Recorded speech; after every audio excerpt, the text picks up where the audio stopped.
கோவை பீளமேடு திருமகள் நகர் நலச் சங்கத்தின் சார்பில் நடைபெற்ற சுதந்திர தின விழா நிகழ்ச்சியில் கோவை மாநகர் மாவட்ட திமுக செயலாளரும் முன்னாள் சட்டமன்ற உறுப்பினருமான கார்த்திக் அவர்கள் கலந்து கொண்டு தேசிய கொடியை ஏற்றி வைத்து சுதந்திர தின விழா வாழ்த்துக்களை தெரிவித்து சிறப்புரையாற்றினார்.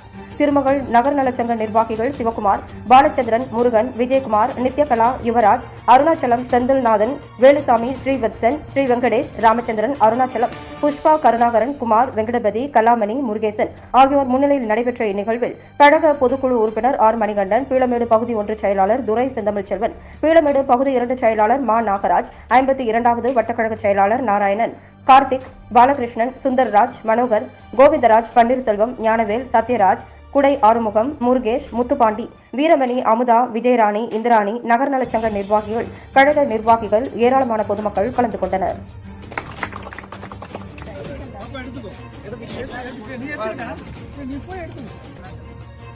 இன்றைய தினம் நம்முடைய நாட்டினுடைய முக்கியமான ஒரு நாளாக விடுதலை திருநாள் விழாவினை இன்றைக்கு நாம் சிறப்பான முறையில் கொண்டாடி கொண்டிருக்கின்றோம்.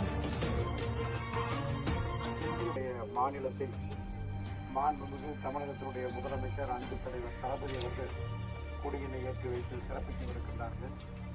இந்த நாளில் இந்த பகுதியினுடைய மக்கள் அத்தனை பேரும் எல்லா சிறப்புகளையும் பெற்று அரசியல், பொருளாதாரம், அடிப்படை வசதிகள் உள்ளிட்ட அனைத்து வசதிகளையும் பெற்று எதிர்காலத்தில் ஒரு மிகச்சிறந்த ஒரு நகரமான நகரம் உருவெடுக்க வேண்டும் என்று மனப்பூர்வமாக வாழ்த்துகிறேன்.